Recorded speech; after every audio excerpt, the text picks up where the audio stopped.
welcome back to another episode of the Catholic Buzz. We're so happy that you're joining us today. Whether you're watching on YouTube or listening on Apple Podcasts, this is episode 18 of the Catholic Buzz. And so thank you for continuing to send in your questions, your emails, your comments, all those things that help make this podcast such a really blessing, not only for us, but also lots of conversation, lots of feedback coming from people about how it's been helping them to really understand their Catholic faith and to help you understand. Well, maybe I should rephrase. Me, I'm Father Daniele, and then there's Josh Sullivan. We don't really help you understand your faith, but the one who really helps you understand your faith is over here, Matt Van Milligan. He's the one that really does all the work. Is that Doctor right? of Knowledge, I think. The Doctor of Knowledge. Yeah, exactly. I had to stop myself there. I couldn't lie and say we are helping people. Of right? course not. No, of course not. We're just kind of here for... We're the filler. We're the filler. Yeah, that's right. We're the filler. How are you guys doing? It's so good to see you guys. Good. Before we started here, I was actually just sitting in my car, Wikipediaing our topic. So I had something to say. Is there a big word I can use that has to do with this? Yeah. I've tried that. It doesn't work. Yes. What is that on your hand there? I see some words. Yeah. They're big words. They go all the way down his arm. Slowly, just his shirt gets rolled up. He's running out of room on his arm. Yeah. I get sweaty and it starts to smudge. I panic. Yeah. So we're already halfway in the middle of August, and this month has flown by. Yeah. And it's been a lot of fun. Excuse me. So it's been a lot of fun even this summer to be able to have these conversations with you guys. Yeah. This past weekend, you were out of town. It was I was at 2 ordinations this weekend. Wow. Yeah. That's One exciting. was a deacon, our seminarian for the Diocese of Sault Ste. Marie was ordained a deacon, and a very nice celebration on Friday. Bishop Marcel Danfous was back in our diocese to ordain him. And then on the weekend, of course, I was away, and one of my friends from the seminary, Paul Edmonston, was ordained a priest for the diocese. Exciting. Yeah, for the Diocese of Hamilton. And it was just a real blessing. I was able to preach at his first Mass, which is a real honor. Yeah, I mean, for sure. Yeah. Yeah. I So when you do, so I had this conversation with you earlier, but for everybody, because you think that your first Mass you'd want to preach at, right? For when you're ordained, one of the things I think that people think, oh, you get to preach now. Yeah. So, but that's not necessarily the case. Yeah, and I remember that's funny that you mentioned it. I remember at my first Mass, someone had said to me, oh, we were expecting you to preach, and I didn't. I had a really good friend of mine, Father Dennis Greco, I met him in the seminary. He was a great mentor to me. Really helped me in my seminary studies to really come alive and understand my faith and just have it blossom. So he preached at my first Mass, and he's excellent. I mean, he's just a great preacher. But yeah, someone did say we were waiting for you to preach. But the reason there's no rule around it. No, I mean, you could do it. The newly ordained priest can preach at his first Mass. Yeah. It's more of a unwritten tradition that you pick someone close to you that's helped you in your journey, so they can preach at your first Mass, because this is your first Mass. The first time you're consecrating the Eucharist, you're going through, everything you've studied is now culminated to this. So there's a lot on your mind, a lot on your heart. Yeah. And so the preaching doesn't have to be part of it. The preaching is just one thing that you don't have to worry about. Yeah, I see. I know some guys I was in the seminary with, no problem. They preached their first Mass and they didn't, but it's more like an unwritten tradition where you ask someone who's kind of helped you. So it was nice. Yeah. It was nice. Obviously an ordination is a really big celebration for the church, and we're really grateful to people who have said yes to God. With this COVID restrictions, it was a bit different. Eh? Yeah. How would they do the laying on? So I know that part of the tradition in an ordination is to put a hand. All the priests come by, the bishop first, and then all the priests come by and lay hands on the new priest. And that's part of keeping the apostolic hands-on tradition, right? The hands-on, literally being passed on, hands-on, all the way through since St. Peter. Yeah. And so how would that work, or how does that work? Yeah, so the bishop is the one to lay hands on the... So that's the big one. So that's what matters, right? And unfortunately during this COVID time, the other priests were not allowed to come and lay hands on the ordinance, which was really unfortunate for me, because this would have been this was my first ordination as a priest. I've never been able to lay hands on someone as a priest when they were being ordained a priest, and so to have my buddy there. I was looking forward to that. Sneak but no, up after and slowly give him a tap on the shoulder. Yes, exactly. I think you're going to get pictures of his ordination, the bishop's laid hand, my hands just behind coming him into the frame there, just to get a piece of the action, I guess. Yeah. No, it was really beautiful, and even with the restrictions, that there was, they did a very nice job. It was a beautiful celebration, so I was happy to be there with them. Yeah. So I hope you didn't miss me too much this weekend. Never. Oh my gosh. Anyways, anything exciting? We talked a lot about me, but we'll. No, it's getting closer and closer to that time where school's opening back up. Yeah. Routine starts happening again. I guess Yeah. would be the good way of saying it. For me, I go back to work teaching very shortly, and so but routine, and that's kind of key. We're in a new house now, so it's going to be interesting to see what the new routine is in the new house with acreage and farm chores and all that extra stuff that gets to come along with it. True. I'm excited to see how everyday life is affected. Very true. I was helping Josh sweep out his basement, his new basement. I still have dust in my lungs that I'm coughing It's up an old today. farmhouse, and there are years of dust in there. Yes, I know. I was coughing for a while after that, sweeping that up. People thought, I mean, coughing in public today, COVID. not very nice, right? COVID alarms go off. But how do you explain to people? It's Josh's dust. They got lots of questions. They got a lot of questions. They start questioning what is going on. Yeah, which is another great segue into what we're talking about today. And you get the point there. Yeah, thanks. That's That was two good. in a row. Yeah. We're talking about question because I think this is really and here's why we're talking about it today. A couple episodes ago, we had an episode on evolution, the Big Bang Theory, creation. Remember that? Yeah. It was a really fun episode. A lot of fun. Yeah, we had a really good conversation. And feedback from that has been that, some Catholics saying, like, I didn't know that Catholics were allowed to believe in the evolution or the Big Bang Theory. And they had some reservations about that, but just never addressed it. It was like, I'm a Catholic, I believe in my faith, and this is an area where I'm just not going to touch because I'm confused about it. And that led, so people were giving me this feedback. So thank you very much for that episode, because it really helped me in my journey. And then the conversation turned into questions. Yeah. And there are people out there who think that they cannot question their faith, that they cannot ask questions about their faith. And so that's why we're talking about it today, because for me, it's so vital. That's how I grew in my faith. I asked tons of questions and I wrestled with things and so that's a really important part of my faith journey. Yeah. And maybe yours as well. I mean, Matt, your experience of coming into the church, I'm sure you had questions. Yeah, and I would say that it was more of questioning my previous faith that led me to Catholicism.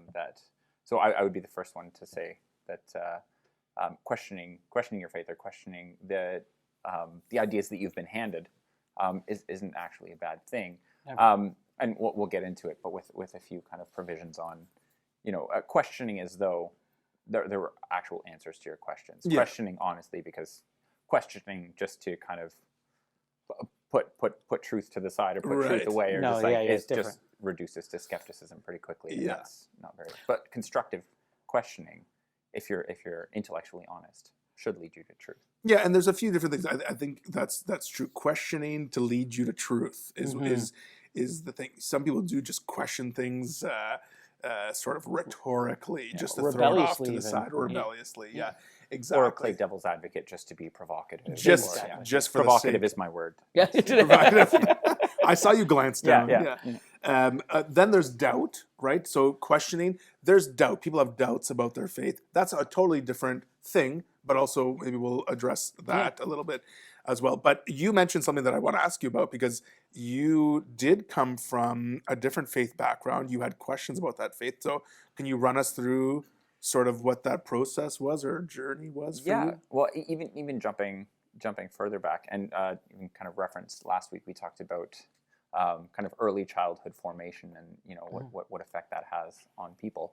When I was up to the age of 4 or 5, I think I went to a Calvinist church with my family, my grandparents, like the kind of family unit, and then that fell off, or that stopped happening.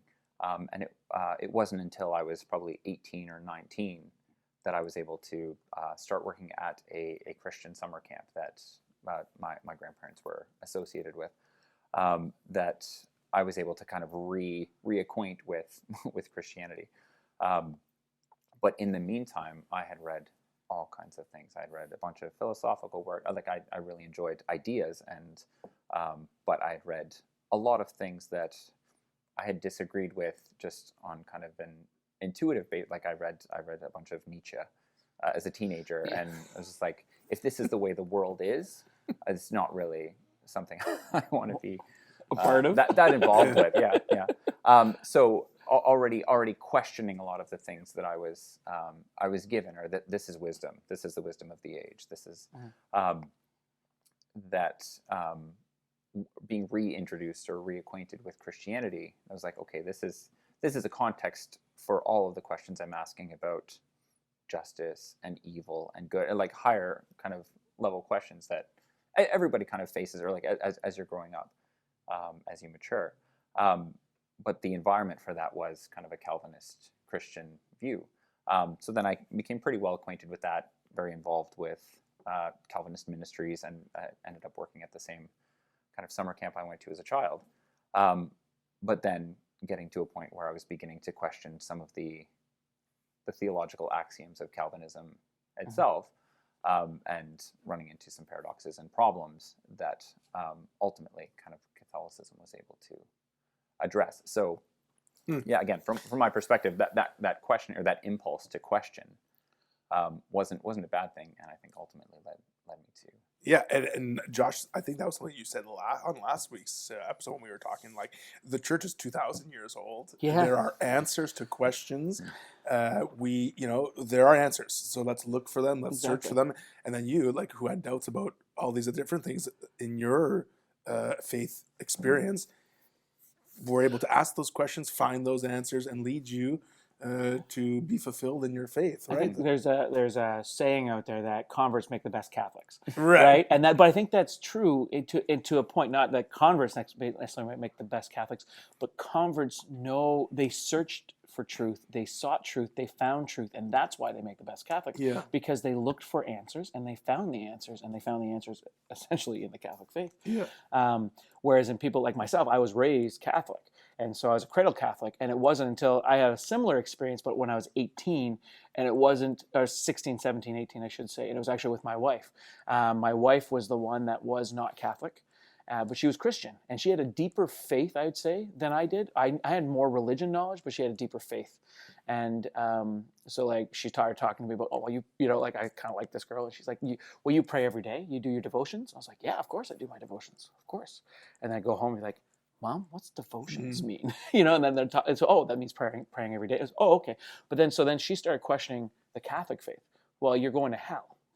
A what? And so, but started asking those questions, and it was through her asking me questions, and then me going and finding the answers and bringing them back to her, that I was able to actually kind of, I learned and grew in my faith. But as a Catholic, I didn't get that stuff from the get-go. You know what I mean? Yeah, and I think about also the experience too about. Like people who, let's say, grew up in a Catholic school system, or who grew up in maybe like the older sort of style Catholic. Yeah. You have stories of people saying that they've asked these questions, as students, and what do they get told? They get told stuff like, because that's the way it is. Mm-hmm. Why is God this way? Or why do we believe this? Because that's what we do. Don't ask any questions. So you have a whole generation of people still participating in the life of our church today who feel like that. Yeah. Like, you can't ask a question because that's the way it is. Well, that's not the way it is. No, you're questioning the authority of the church, therefore you should not. Right? Yeah, that's the idea. And I'm not discrediting their experience. That's what they experienced, for sure. Like, there were priests and nuns and people who said, don't question. That was wrong. I can say that even in my experience, and I didn't grow up necessarily going to school in the 60s, 70s, and 80s. Right. Well, maybe 80s, 80s 80s, definitely. 90s. Yeah. but Who are you trying to kid, exactly. Josh? Yeah. But I actually did have that. Like I did have that experience where if you asked a question, now being an adult and having been a teacher, and realizing that a lot of times, not always, but a lot of times, that answer comes from two reasons. One, you're disrupting the class, so we're going to move on. Like you've asked enough questions for now, so stop asking. But normally the second one is a lot of times I don't have an answer and I don't know how to explain it to you. So just trust me, that's the way it is. So we're going to move on because I can't explain it to you in a way that you're going to understand because I don't know if I fully understand it. Right. And so if you've asked questions before and you got those answers, then you asked the wrong person. That's all it's going to say. Or maybe it wasn't the right time to ask that question to that person. You know what I mean? But that shouldn't mean that you stop asking. You have 2,000 years of history and experience and tradition in the church. There isn't a question out there, I don't think, that the church can't answer or have some saint somewhere wrote something about it. You know what I mean? Like there's so many books and so much knowledge out there. The church fathers, even going right back to the early days of Catholicism, 200 or 300 years after Christ died, there's so much rich wisdom and knowledge there that gives very plain, very real answers. You know what I mean? Yeah, and the tradition of the church, the intellectual tradition of the church, is robust and diverse enough that it can handle kind of the best questions we can throw at it, or it's not so fragile that certain questions are off the table because we just don't know what to do with that. That you start reading guys like Augustine and Aquinas, and any of the like the Renaissance writer, and like these people have. These vast intellects and cover a range of topics, and there are a number of discussions that are happening throughout the history of the church that there's kind of nothing new under the sun. There's and we can ask these questions from a new perspective, from and a lot of people who don't grow up with kind of a well-formed faith. They're just like, if their questioning or their approaches to questioning is informed by something postmodern philosophy or something like that. Yeah. It's like it's not as though you just can't ask these questions because like this is just the way it is because I said so. There is a vast body of knowledge and published by the church over this time that can engage seriously with those questions. Yeah, and it's such a natural process to ask questions that I feel bad for people who have that ingrained in them not to ask a question because, like, think of your kids. I mean, they're always asking you questions. That's how they're learning. That's how they're growing. That's how you're teaching them. They're saying, "Dad, why is it like this?" And you're teaching, and they're learning about life. Well, the same thing in our faith. We have to ask questions. Why is it like this? Why do we believe this? And when someone shuts you down, and like that's unfortunate that people had that experience. But I'm telling you, ask questions because that's how you grow in your faith. My experience of faith was me asking questions. I could be stubborn sometimes, and I could really wrestle with things. No comments on that stubborn part, man. But like. That's how I really grew into my faith.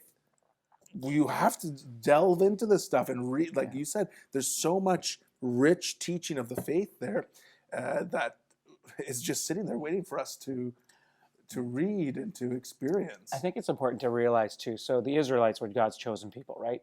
Mm-hmm. And they were the ones throughout history and all the Old Testament. Those were the people, God's chosen, were the Israelites.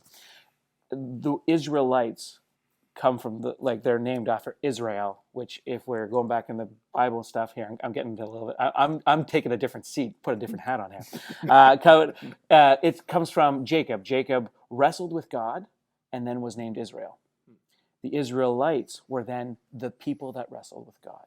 And so wrestling with your faith, not wrestling with God necessarily physically, but wrestling with your faith with God and wrestling with the question. So right there, God's chosen people were those that wrestled with God, those that struggled sometimes with their faith, but then asked questions and God answers. And like faith journey, if your faith journey is this, Yeah, I don't want to say you're doing something wrong, because I'm sure there's saints out there that was their journey, and they just had a faith, like God coasted through. They not coasted so much, but just had a faith, like an amazing faith all the way through. I'm sure there's saints out there that did that.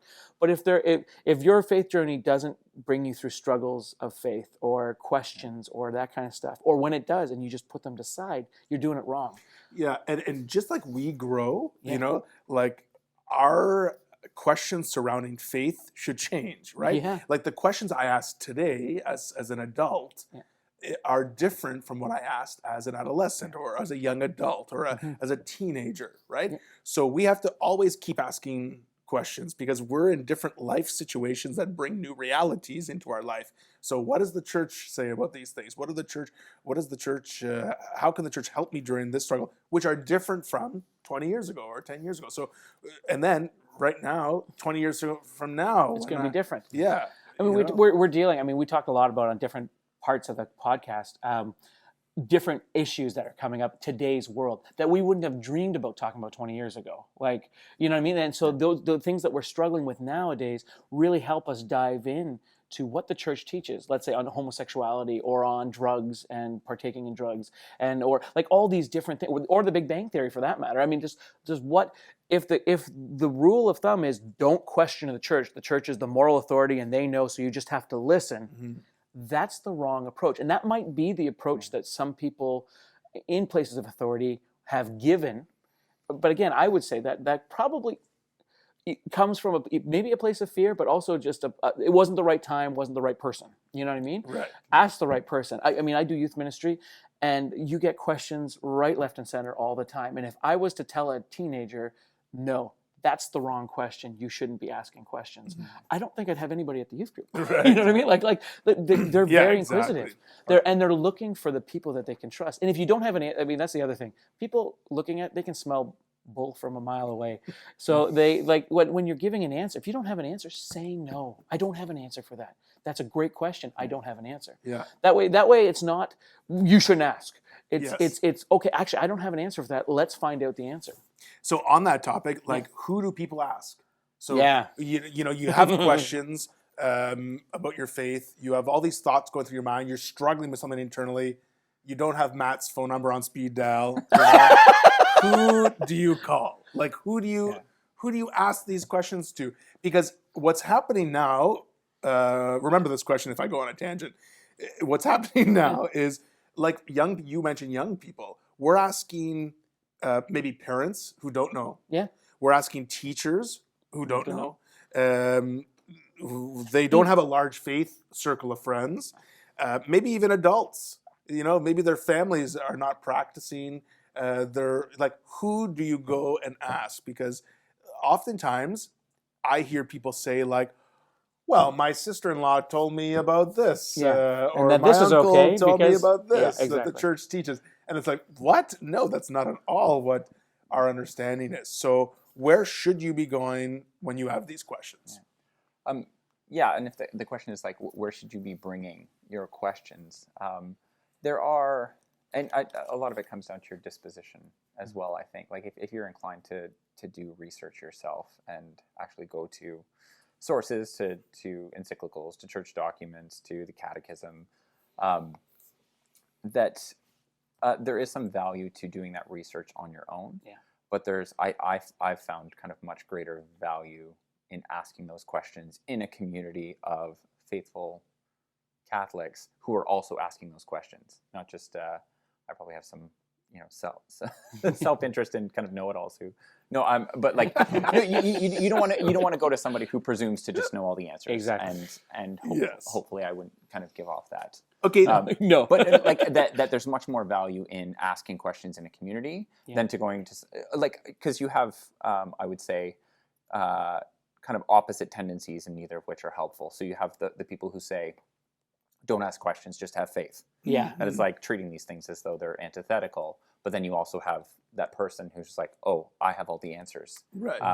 Whereas I find, much more value in kind of asking those questions in community with reference to the actual teachings of the church. And that's kind of what you like last year, there was this sort of young adult movement or program that Matt and his wife led here in the parish, with other young adults. And that's what they kind of created, like a community of people just who had questions of young adults, who had questions about the faith. And every week was a topic, and there was discussion and lively sort of sharing about it. And out of that came new Catholics, people who became Catholic through that. So you're right. Even if we don't have these targeted age group communities, the church should be the home of those conversations, where we're asking those questions. A priest should be someone where you feel comfortable going and asking those questions. The people in should be. Should be, yeah. That's not always the case. People are afraid to go and ask their priest. Some priests are more open to having those questions being asked than others. And some priests are just by their maybe disposition more welcoming, not that they're not in welcoming, but just by their disposition, maybe people feel like they're not welcoming. So there are a bunch of barriers, but let's go past those. Let's stop making things up in our head or feeling things in our heart. Let's just go and ask and say, if you can't help me, who do you suggest I can go see? There is normally a right answer. There's not a, well, I think it's like answer. There is a, this is what the church teaches. I think there's two things that I would suggest to people. I've done this with a lot of times teenagers that are questioning, a lot of time, and again, questioning the Catholic faith. They're not necessarily Catholic, but they're questioning the Catholic faith. And I'm a lot of times in a two-way battle, or sometimes a three-way battle, with the kid who seems caught in the middle with another faith, a person of faith, but probably from a different faith. And so they're saying, well, this is why the Catholic Church is wrong, because this. And so then they bring the question to me, and then I give them an answer, and then and they go back. What I always tell those teenagers, and so I would tell any adult, actually, in that way, first off, say a prayer. Ask God, say, God, I am searching for the truth. And say, I'm searching for the truth, so Holy Spirit, guide me that I find the truth that I'm searching for. And if your prayer is earnest and your prayer is that's in your heart, and every time you go into this doesn't quite seem right, pray that prayer again and ask that the Holy Spirit guide you the truth. And I say that, and every time the teenager that I'm talking to, or the person I'm talking to goes, that's a great prayer. I said, yeah, I know, because I know, being Catholic, that you're going to come back to my side anyways. If you're searching for the truth, you're going to find answers here, because we have that 2,000 years. There hasn't been a question in the church that I haven't been able to answer through the church fathers or the catechism of the Catholic Church. I mean, I think that's got to be something we bring up right away, but you want an answer? The catechism normally has most answers that we have. And I think we're going to probably, sometime in the future, we should be talking about dogma, doctrine, and discipline, because those are things that the church teaches, and what you're supposed to believe, what you have to believe, what you could believe, like all those things. But the catechism of the Catholic Church lays out the teachings of the Catholic Church. And a lot of times there's really good explanations. Sometimes those explanations, if you're not so, let's say, sometimes those explanations can be a little bit overwhelming, or hard. They need more explanation. They need more explanation, or they prompt further questions. Exactly. Which is so that's where I think what you said, Matt, is perfect. Is if you go, like, if you need an answer, go to the catechism, find the catechism. You can find them online for free, but get the answer. But then you've done a little bit of research, so that you kind of have an answer. But that doesn't mean that the catechism is necessarily going to answer your question. It might further on further questions, and so bring those to your community. But that community, again, make that prayer. Holy Spirit, guide me to the truth, because then He can put the right people in your path. God can put the right people that can have those answers. Because I have had answers from people in authority, or people in places of authority in faith, even whether that be a teacher, whether that be whoever, that have answered me wrong.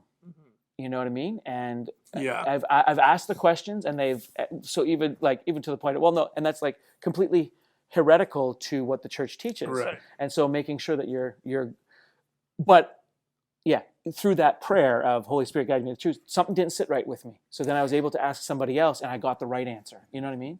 True. And I know, like, a lot of young people or parishioners or people just in general tell me, that they've asked these questions to a priest or a sister or something like that, and the priest or the sister has given them a wrong answer just so that they wouldn't hurt their feelings or things like that, and that's not the right thing to do. Like sometimes a teaching of our faith challenges us, and it might not sound pleasant, but like you said, if we're on a path of discovery towards the truth. In the end, it might not sound nice right away, but please do not lie to people. No, please do not lie make to up your people. own answer. Please don't make up your own answer. And I find teachers, priests do this a lot with young people because we want to fit in with young people. But like in my experience, they just want the truth. Yeah, and they're going to smell the bull. Love it. They love it. Yeah. Yeah, I agree. Yeah, honestly, there's so much more you can talk about there. We could say on that topic, but definitely prayer. Look at your catechism. Lots of resources online. Talk to someone in your parish. Lots of things, but don't just sit and lost this internal struggle with questions. Look at the scriptures. People came to Jesus and asked him, speak plainly to us, or, like all these scripture stories of Jesus having to just share. What about the Acts of the Apostles? St. Paul's writings are full of instructions to people like, hey, this is what you're doing. It's wrong. Here's what you should be doing. Here's what the Lord expects from us. And people are like, oh, wow, we didn't really understand it like that. Like our faith history is just full of people asking questions because their main goal is to go towards the truth, which leads us to Jesus. Yeah. And I know we talked a lot about other episodes and all these things about the difference between knowing about Jesus and knowing Jesus. But if questions lead us to the truth, it always leads us closer to Jesus. I think our faith too. You have to understand that our faith is it's got so many answers.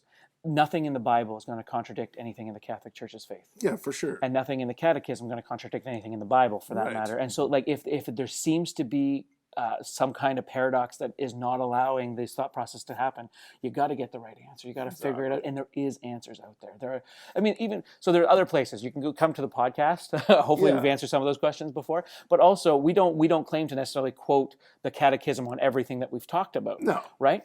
But there are places that do. And what are some good websites that you would recommend for people just to maybe check out if they had questions? Do you have any? Yeah. One of my favorites is CatholicAnswers.com. Yeah, I was going to say CatholicAnswers. CatholicAnswers.com. Honestly, any question is on there. Ascension Presents. They're a great resource. Father Mike Smits is a good one. But anything Bishop Barron is another. Yeah, Bishop Barron. Yeah. Word on Fire. Those are all great resources that are very true to the Catholic teaching and are very in line. There's not personal preference or personal bias put into what the Catholic Church teaches as well. Right? Exactly. It's clear, straight up teaching. That's right. That anyone. So those are places to look, and don't just go, okay, what does the Catholic Church teach about this on the website? Because the Google answers, are crazy. Yeah, who knows who's writing what on there? Sorry, I was just going to say another thing to add is the place we ask from. That it's like there's sometimes it can look like the same thing. You have one person honestly asking questions about faith, and another person or the same person at a different time just casting doubt, throwing doubt, trying to kind of tear ideas down, or just playing devil's advocate, or just recognizing that blind skepticism, or just doubting everything doesn't lead you to truth. It leads you to just kind of more skepticism, or more kind of a lack of faith, not just in articles of religion, but like anything.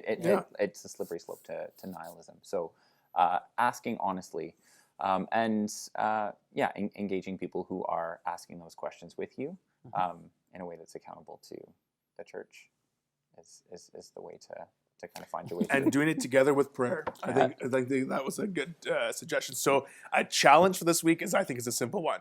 If you have a question that you've been really wrestling with in your faith, send it to us. Hey? Yeah. Or look it up, but send it to us. You can, We can wrestle it. we can wrestle with it. Yeah, we have lots of fun dissecting sort of questions. But search down that line. I think that's a perfect one. do it. Search down the line of questioning. And one thing I think we didn't mention here, even though we're way past our time, is that no question is a stupid one. Yeah. Like no question is a stupid Never. one. Like if you think your question is stupid, you haven't heard me talk, right? Because I just have so many stupid questions, and so send us your question. If there's something you've really been wrestling with, just send it to us, and we'll do our best to answer it. Plus, I think we have a speed round episode coming up. In a couple so we're going to answer. episodes. That's perfect. So that's great. So send your questions to the Catholic Buzz Podcast at gmail.com. And hopefully we try and help you through your faith journey. That's what the purpose of this is. Thank you, Matt. Thank you, Josh, for joining us on another episode of the Catholic Buzz. It's been fun as always. And we will see you next time right here on the Catholic Buzz.